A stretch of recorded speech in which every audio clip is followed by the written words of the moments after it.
All right, so you've got your memoir here, and you're feeling pretty good about it. Yeah?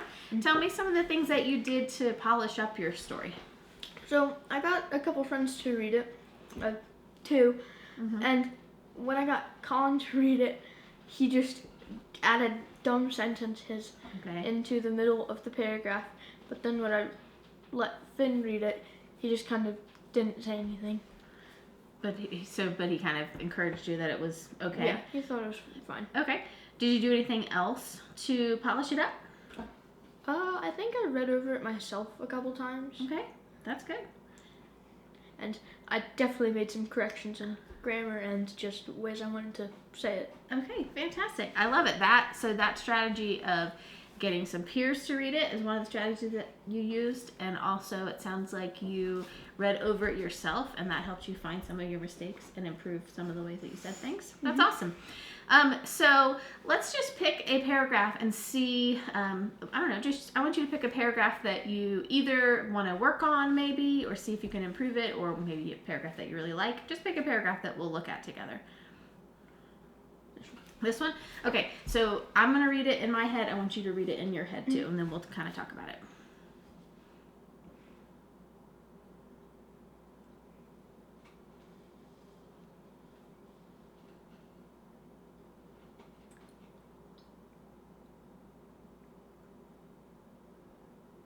All right.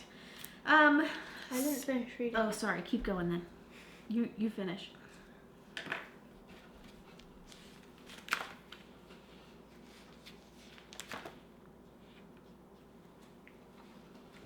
Okay, cool. So I think since you've already read it over and made sure that you liked how it sounded, I think one of the next things we can do is check to see if you might have any compound sentences, or might have a place where you can make a compound sentence. Have you talked about compound sentences before? Okay. So what I'm going to do, as a reminder, I'm going to tell you about this strategy because it's one way that helps writers polish their story. And then we'll try it on something that I'm working on, and then we'll see if we can find any in yours, okay? Yeah.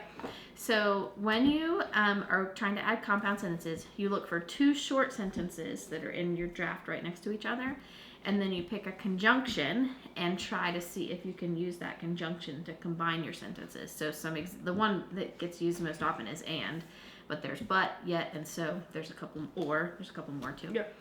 And then you have to combine those sentences by putting the comma and then the conjunction. Yeah. And then you reread it to make sure it makes sense. So let's try that. Well, I'm going to show you how I would do that on this one that I'm working on. I'm writing one that's about the first time I went to run with some friends.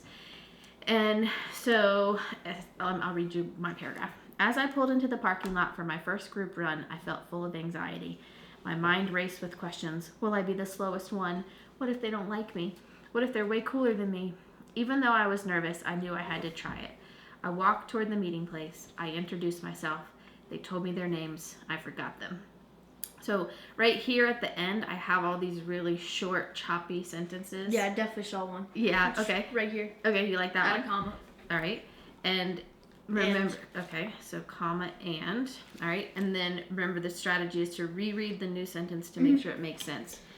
They told me their names and I forgot them. That sounds good. I wonder if I could find... Walk to the meeting place. I probably could say I walked toward the meeting place and I introduced myself. Or then. Yeah. What if I changed this one to but? Do you think that would work? They told me their names, but I forgot them. That way we're using different conjunctions there, and we'll use and right there. Oh. Okay? Okay. Cool.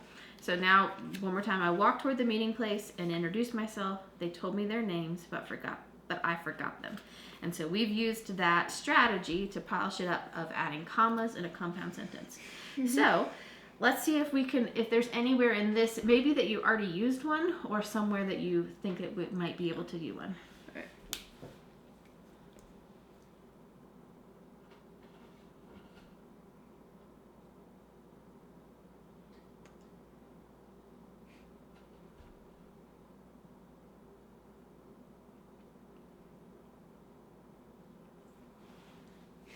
I don't really see any. You don't? So I see somewhere where it looks like you've tried to combine two sentences, But I think you left out that conjunction.